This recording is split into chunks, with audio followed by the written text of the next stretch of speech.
Balake. Where is Balake at? My name's Blake. Do you want to go to war, Balake? I'm for real. Ron.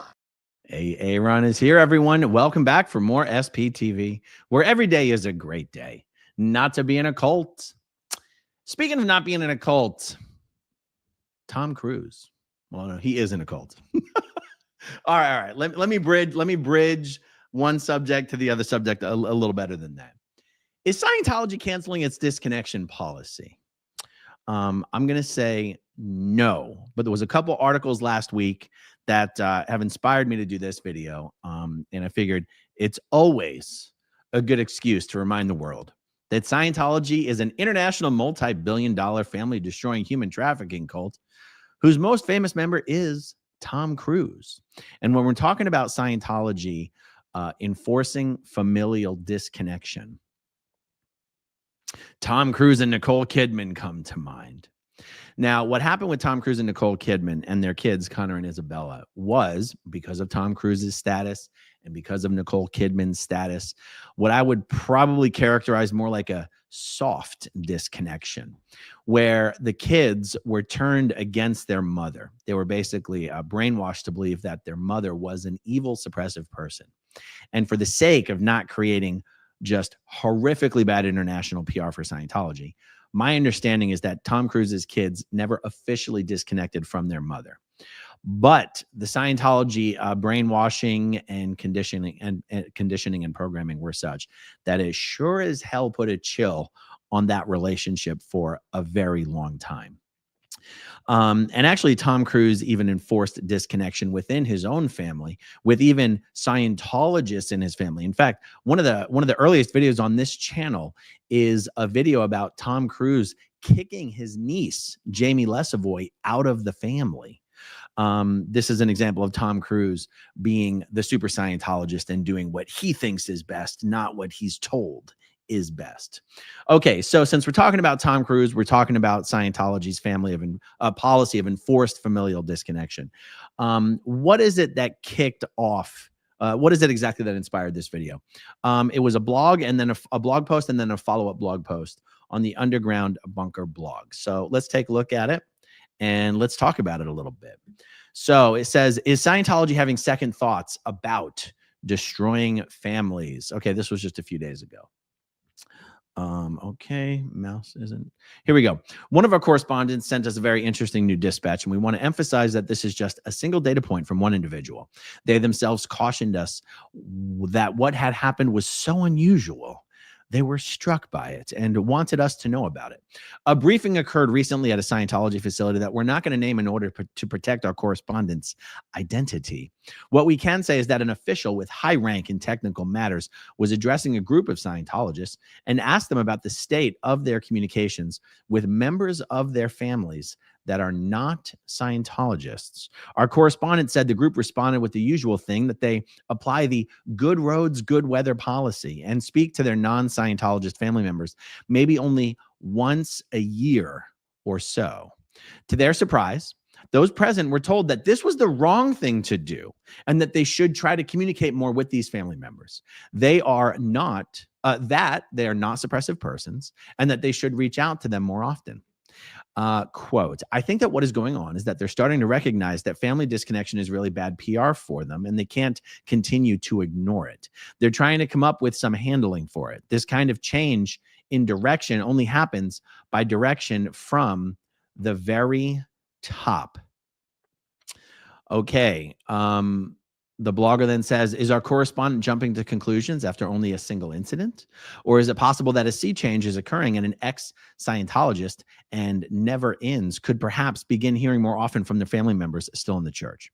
Could David Miscavige finally be reversing himself on the awful policy of disconnection that has ripped apart so many families?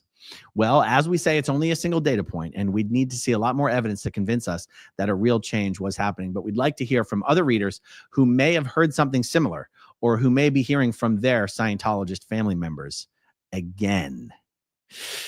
Yikes.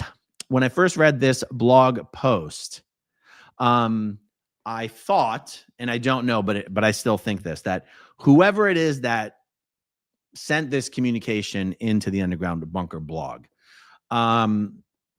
has to be a very, very new, inexperienced Scientologist. Because there's absolutely nothing that was reported from that briefing, which clearly came from a senior CS, a senior case supervisor. There was absolutely nothing in that briefing that contradicts in any way Scientology's disconnection policies. There was nothing in that briefing, as is being represented on the blog, that contradicted in any way anything L. Ron Hubbard ever wrote about disconnection, family disconnection, fair roads, fair weather. Scientologists say good roads, good weather, but what L. Ron Hubbard actually wrote was fair roads, fair weather. This is one of those funny cultural things. Scientologists, even though the policy says fair roads, fair weather, every Scientologist will tell you, me included, they'll say good roads, good weather. I don't know why. It's just a funny thing. Okay, so let me break this down a little bit. First of all, there's something that is being conflated here, and that is actual disconnection as mandated by Scientology, which is done when someone is declared a suppressive person. That's why this channel is also known as SPTV. When you're expelled from Scientology, you're officially you are declared a suppressive person. Those two things are one and the same. Being declared means you're expelled. Being expelled means you get declared. You are declared a suppressive person, an SP. Now, one of the most common reasons for getting declared or expelled, declared an SP, is you are in touch with other people that Scientology already considers to be SPs, and you refuse to disconnect, or you're found. If you speak out against Scientology publicly in the media, which includes social media, blogs, documentaries, TV shows, whatever. If you speak out publicly against Scientology, if you publicly depart Scientology and publicly criticize Scientology, you are an SP. And that's why it's called SPTV, folks. All SPs welcome on SPTV. Okay. When someone's declared an SP, all Scientologists everywhere have to sever all ties with that person, period. Business contacts doesn't matter. Family contacts, it doesn't matter. Scientologists can never see or speak to that person ever again. That is the rule. Now, technically speaking, a Scientologist could disconnect from someone who's not officially an SP because they just choose that it is the best thing to do. So in all this stuff that L. Ron Hubbard wrote about suppression and potential trouble sources and high crimes and all this stuff, basically, people who are antagonistic to Scientology, Scientologists are told by the old man L. Ron that if someone's antagonistic to Scientology, it's either because they have a bunch of false data, they've been fed a bunch of false data by SPs, whether that's the suppressive media, the suppressives, this American Psychiatric Association, the American Medical Association, big pharma, big media, all run by the psychs anyway, are constantly spreading false information about Scientology out into the world. And so the only two reasons anybody could ever be antagonistic or hostile to Scientology is they either have been given a bunch of false information about it, and that's what they're upset about, or they are natively, basically evil people that are terrified of anyone in the world getting better. They know Scientology will make people better. They feel that if people in the world got better, they would be threatened. Everyone in the environment would pose a threat to themselves, and that is what makes someone like a real suppressive person, even if they've never had anything to do with Scientology. They fight Scientology because they think Scientology will make people better, and they cannot stand for anybody to get better. So they are against Scientology. All right. If a Scientologist encounters someone who is antagonistic to Scientology, they are told to either handle the person or disconnect, even if they have nothing to do with Scientology. So handling them would be to give them the true and correct information about Scientology, fill the vacuum with true information, and just handle them so at least they're not antagonistic. They don't have to join Scientology, but they just have to not hate it and attack it and hate you and attack you for doing it, or try to get you to stop doing it. That would be considered handled. And if you can't, and if you try to handle and it doesn't work, then you just disconnect. Sometimes disconnection is used when the stakes are just really, really low. Right? It's just an acquaintance. You barely know them. They have no impact on your life, really. And it's not even worth handling. Who cares? Just disconnect, right? Okay. But when you're talking about Scientologists who have non-Scientologist family members, if those family members are not antagonistic to Scientology, disconnection isn't even a word that would come up in the conversation. There is no policy in Scientology that Scientologists are supposed to disconnect from non-Scientologists for no particular reason. Okay, there's a couple other things I want to hit on this blog post before we get to the follow-up. Because I just wanted to read this through the first time. I didn't really want to give you my thoughts on what I was reading, but let's just read this through real quickly, okay? So first of all, the reason I think this information is coming from a brand new Scientologist or someone who just really doesn't know what they're talking about is because they say that what they observed at this meeting was so unusual. Well, let's just go through this bit by bit here. An official with high rank in technical matters was addressing a group of Scientologists and asked them about the state of their communications with members of their family that are not Scientologists. Okay, that makes sense. What they did not ask was, what is the state of your communications with family members that you have who are antagonistic to Scientology? If your family members are not antagonistic to Scientology, they're just like anyone else in the world. A Scientologist would have no reason to limit communication with those people. Okay, let's fast forward. Our correspondent says that the group responded with the usual thing, that they apply the good roads, good weather policy and speak to their non-Scientologist family members maybe only once a year or so. That is an unfortunately ambiguous sentence because it implies that the good roads, good weather policy says you should only speak to your family members once a year or so. Do you see what I'm saying? When in fact, these are two separate thoughts. They responded that they, one, apply the good roads, good weather policy, and separately, two, probably speak with their non-Scientologist family members maybe only once a year or so. Okay, so what is the good roads, good weather policy? Well, what is it? What does it mean? It basically means if you have a family member who, let's just say they actually really don't like Scientology. And let's say that you tried to handle them, okay? And the handling did not really work. The next thing that L. Ron Hubbard says on this subject, and I don't want to get all hung up on whether what L. Ron Hubbard says is right or wrong, or whether Scientology really applies it or doesn't apply it. It doesn't really matter. It just, like, it's all bullshit anyway. But, you know, it does help to talk about this stuff and how this stuff actually gets applied in real life. The policies in the bulletins on this subject say that even in this case where you couldn't handle your family member, that if you disconnect from them, sparks might really fly. And he actually says that if disconnection will cause sparks to really fly, meaning it's going to create more upset than it's even worth, then instead of disconnecting, apply good roads, good weather, or fair roads, fair weather, which is literally only talking to them about nice, happy things. Don't ever respond to negative statements. Don't ever respond to criticism. Don't ever respond to negative critical statements about Scientology. Just literally like pretend that didn't even occur and just be like, the wonderful weather today. That's why it's called good roads, good weather, fair roads, fair weather. How about the wonderful weather? So it's basically just only talking to them about positive things, only responding to positive things, and ignoring all negativity. So again, here we wind up with a couple things being conflated. The good roads, good weather policy is really only applicable to people in your family who are antagonistic to Scientology.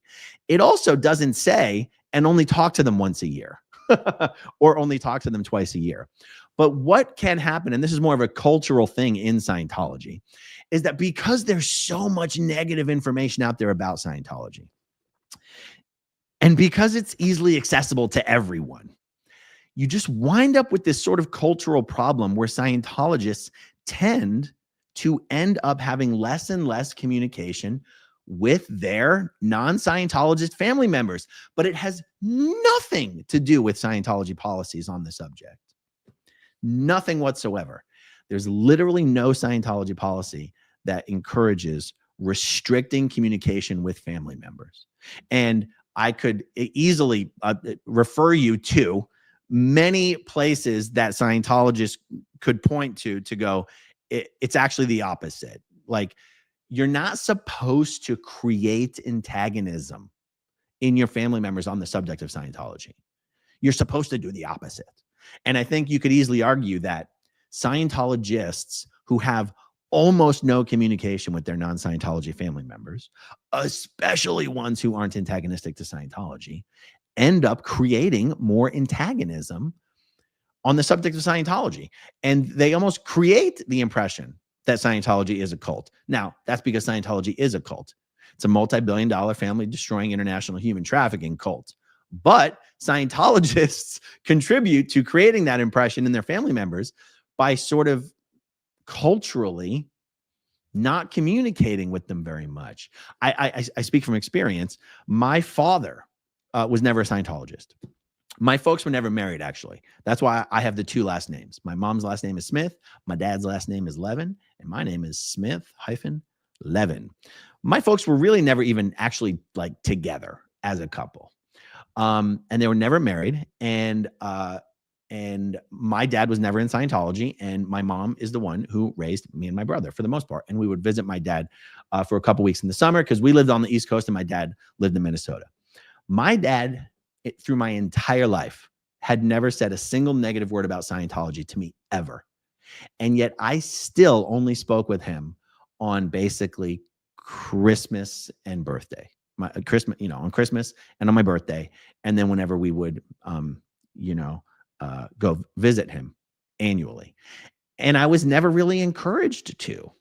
Now, someone could say, well, he never really called much more either. But just understand, as a family thing, like he never crapped on Scientology, and he knew that would be crossing the line. It would be inappropriate for him as a father to do that.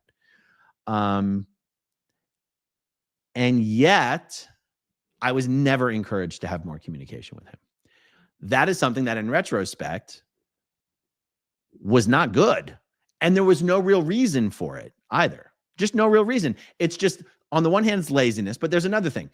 As a Scientologist, the more you believe in it, the more courses you do, the more auditing you get, the more Scientologists become entrenched in your life, personally and professionally.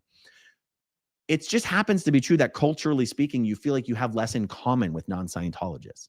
There's less to talk about. And Scientologists like to talk about Scientology. And there's more and more of a risk that if you're talking to a non-Scientologist, someone's going to give you some squirrel information about OT3. Someone's going to mention Xenu. Someone's going to mention the body thetans. And Scientologists, just culturally speaking, not at a policy level, culturally speaking, I feel like they end up just kind of like pulling in their tentacles a little bit and just being content with the fact that they associate with more and more Scientologists and less non-Scientologists. Okay, so those are some of my thoughts on that. Oh, yeah. That's where I was going with this, was that, this statement that the Scientologists said, they apply the good roads, good weather policy, and they speak to the non-Scientologist family members maybe only once a year or so. Just want to make it clear. That's not a policy in Scientology to limit communication with family members. Okay. To their surprise, those present were told that this was the wrong thing to do. Guys, the whole blog post just reeks of bullshit to me. Now, do I believe that someone actually sent the Underground Bunker blog some statement about an event? Yes, I do believe that. Do I believe that this person has the slightest clue of what they're talking about? No. There is no body of Scientologists who would be shocked to have a senior technical staff member get up in front of them and tell them that only speaking to their family members once or twice a year is wrong. There's not a Scientologist in the world who would be shocked at being told that. It would be the opposite. It'd be like, yeah, I know. So anyway, I just kind of call bullshit on most of this. Okay. To their surprise, those present were told that this was the wrong thing to do and that they should try to communicate more with these family members, that they are not suppressive persons and that they should reach out to them more often. Guys, this is just common sense. Even in Scientology, this is common sense. Okay. The person who sent this report says, I think what is going on here is that they're starting to recognize that family disconnection is really bad PR for them, and they can't continue to ignore it. They're now trying to come up with some handling for it. This kind of change in direction only happens by direction from the very top. That is just a completely ignorant and uninformed statement. family disconnection has to do when someone is considered a suppressive person. Someone is not considered a suppressive person just because they are not a Scientologist.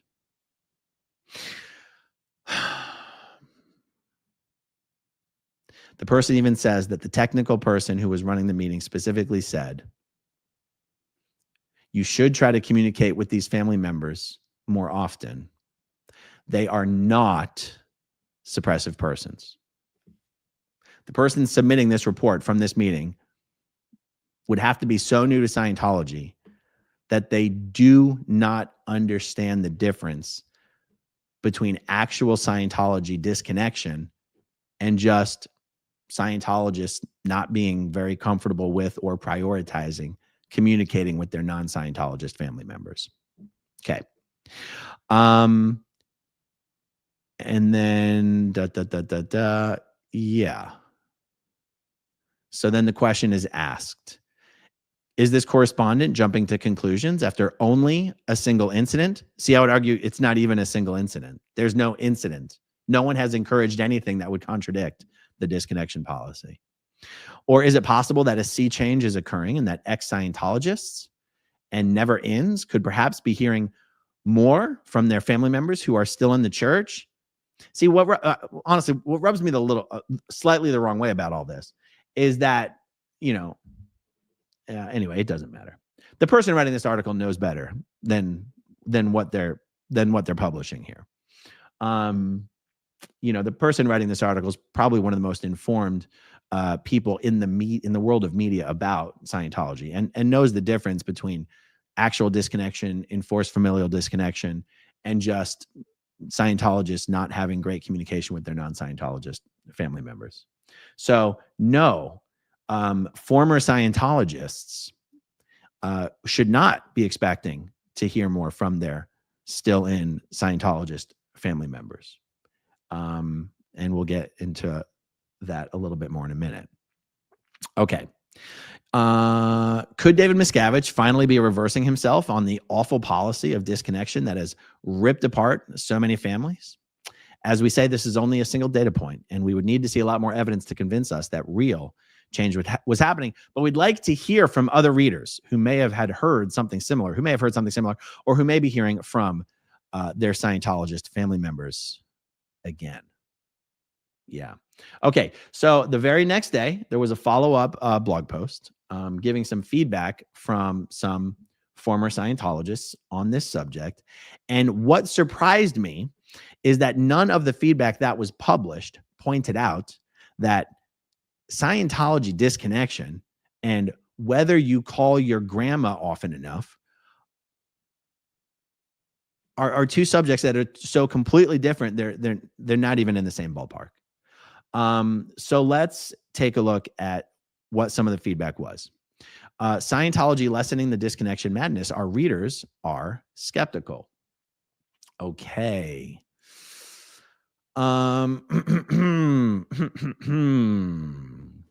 Yesterday's dispatch from one of our correspondents turned out to be pretty controversial with our ex-Scientologist readers, and they let us know about it. According to our source, a recent briefing at an unnamed Scientology facility seemed to indicate a possible softening of one of the church's harshest policies, disconnection, which rips apart families between those in the organization and those considered outsiders or enemies. Yeah. Yes. Okay.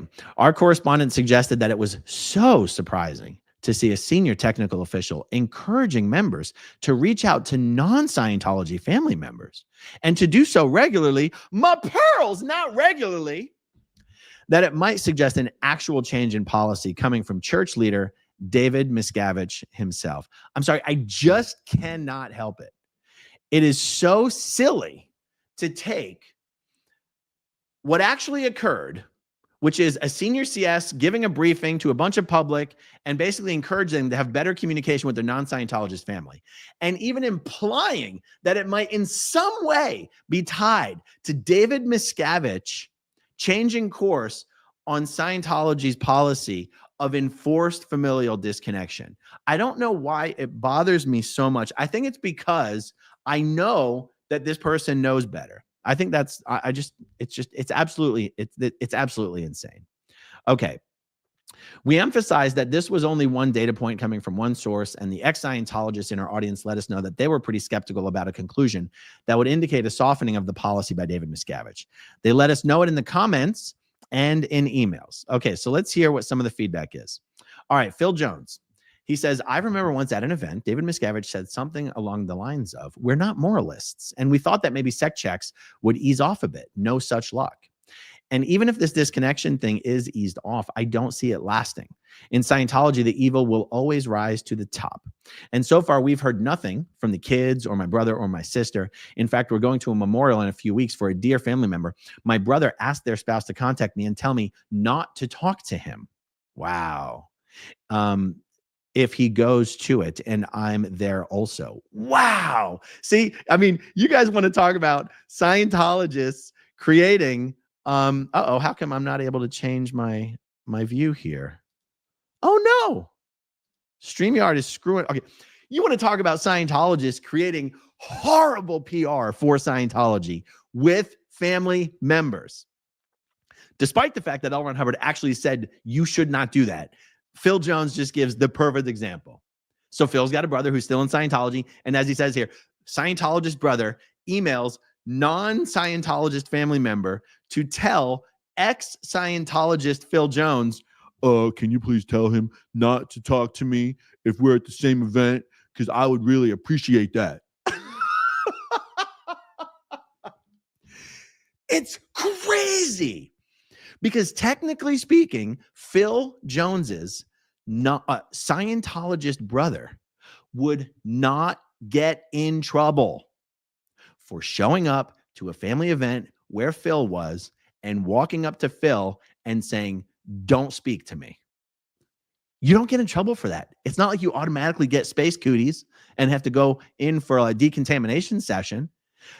Phil's brother could walk up to him at this party and say, I know who you are and I know what you're doing and you're a suppressive piece of shit. And until you handle yourself and get back into good standing, I don't want to hear a word from you. You don't get in trouble for doing that. I love it. Okay. Okay. Yeah. So Phil goes, weird Scientology behavior 101. Because this person refused to put strange Scientology stuff into such a solemn event, my brother and sister aren't going. Disconnection still reigns supreme in Scientology. Yeah. So, I mean, everything Phil Jones said there is obviously totally correct. It's an amazing example of Scientologists just being weird. But the disconnection very still much in play. Okay. So another person who goes by Techie. Depending on the venue, this may not be anything new. We were often told to keep in touch with our relatives, encouraged to write letters, etc.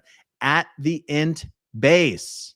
Do you see that? So even at the Scientology's international base, where they're most paranoid about external influences and PTSSP connections, they were told to stay in touch with their family members. Now, so it's like, so how can anyone claim that Scientologists in the audience were just shocked? What? You're recommending that we actually are in touch with our non-Scientologist family members? We've never heard of such a thing. Whoever sent this original report from the event just has absolutely no idea what they're talking about. Okay. Even at the international base, we were encouraged to stay in touch with our relatives and write letters. Not because anyone in management wanted us to reconnect, but just to cut down on the wellness check requests.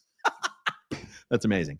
Once in a while, a frantic parent decides to write to the one in charge and somehow gets through. Then we all get told to send more maddeningly vague good roads, good weather letters to the folks. Always reminded me of summer camp. How to make your parents absolutely certain that you're in a cult? Send a letter that says nothing about you or your spouse and rattles on about stuff nobody actually cares about. We will know if something is up if Mark Headley ever hears from his sister or if Mike hears from his daughter. In reality, they would be a lot better off if they simply discovered an extra semicolon in the disconnection policy and dumped it in the trash. I think, going from memory, that it even says this mainly applies to people on the fringes of Scientology, not to the average person or some such. Hubbard always contradicted himself, and it's not like Islam where the latest version always applies. Dave could fix the issue with the stroke of a pen and the ring of a phone if he wanted to, but in his fantasy world, the ones who left are the evildoers, deserving all the blame for his mistakes. He cannot soften his approach without shattering it. Yep, makes sense. Okay, another former Sea Org member. There are those good eggs in the church who don't like the policy. See, this is where I'm just like, I can't help myself. It starts out by implying that what the people at the event were told, they were told by someone who just doesn't totally agree with the disconnection policy, when in reality, no one was ever talking about the disconnection policy. Okay. And while these good eggs wouldn't dare speak out against Scientology policy, they use their pulpit to help those with ex-Scientologist family members or non-Scientologist family members or friends to lure them in or back in. What? No. Okay. I want to clarify something. It is possible for someone to leave Scientology without being declared a suppressive person.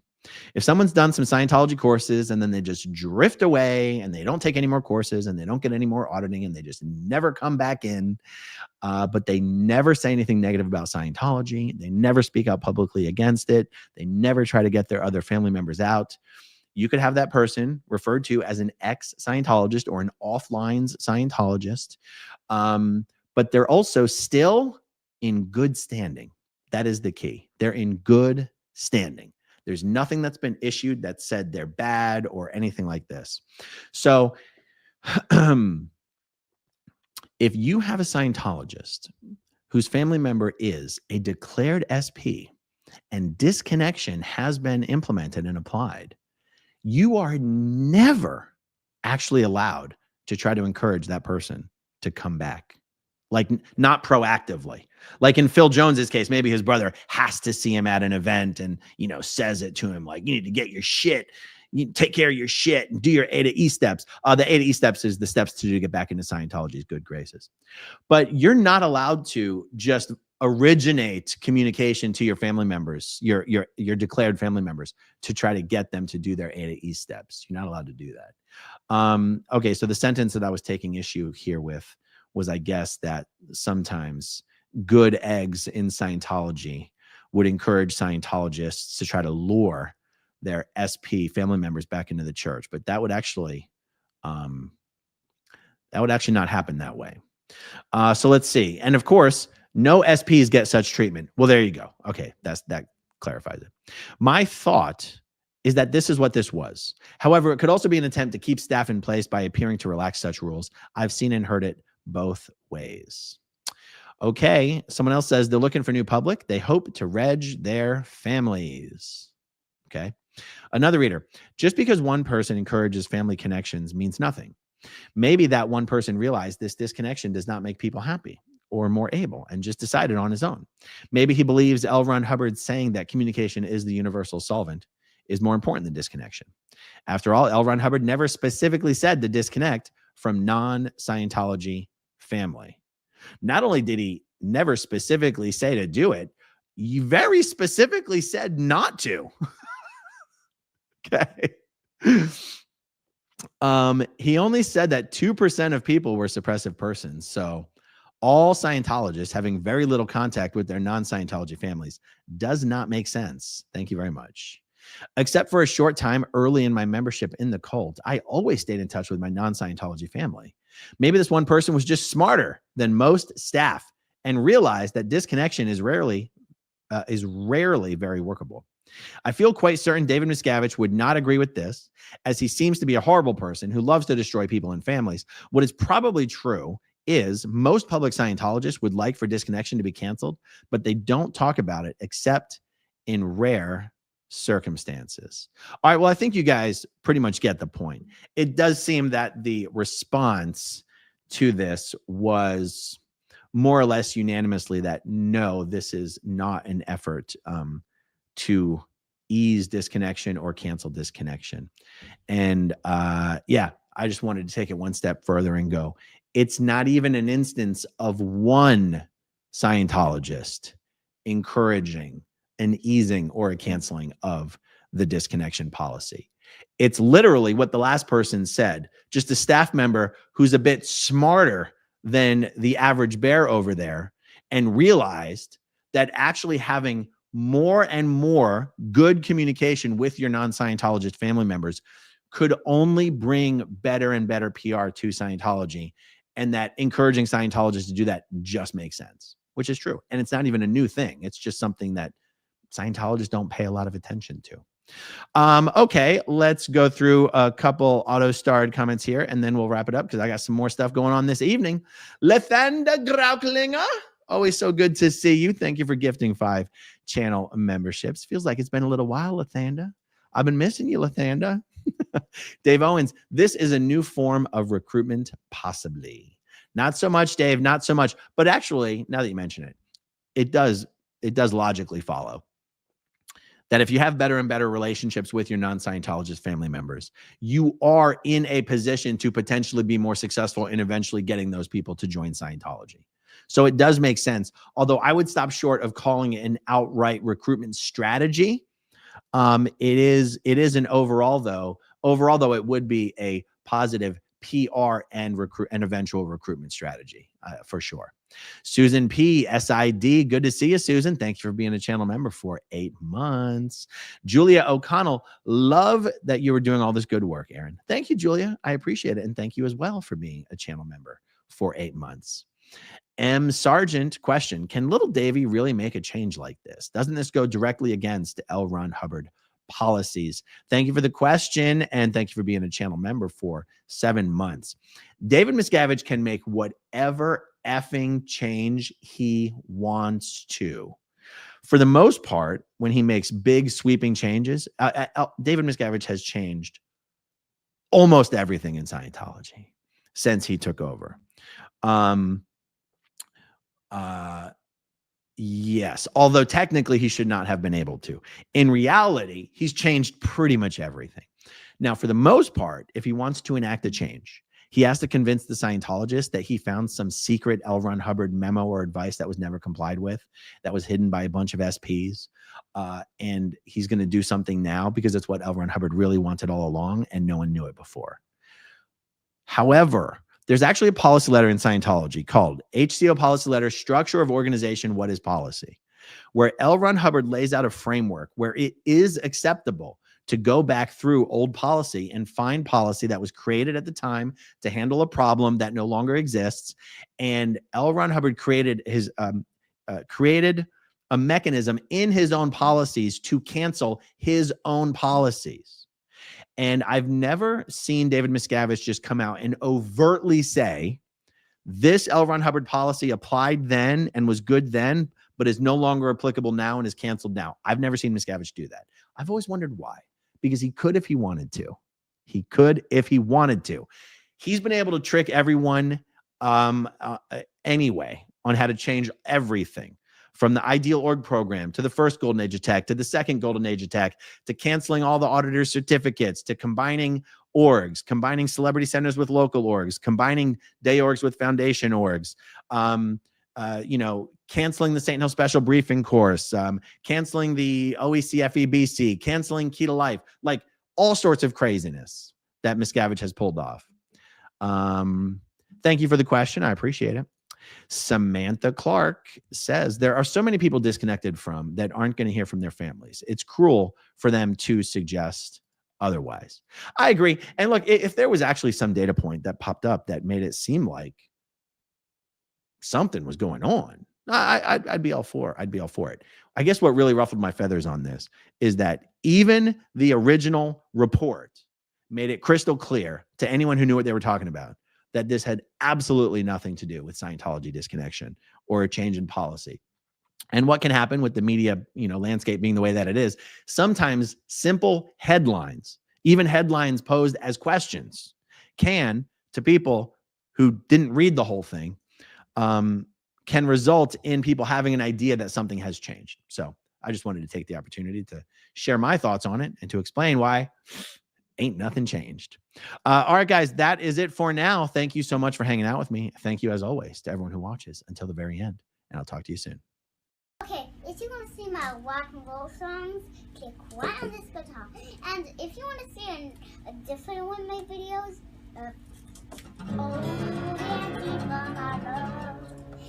then you could click right inside here. If you have subscribed or not, subscribe right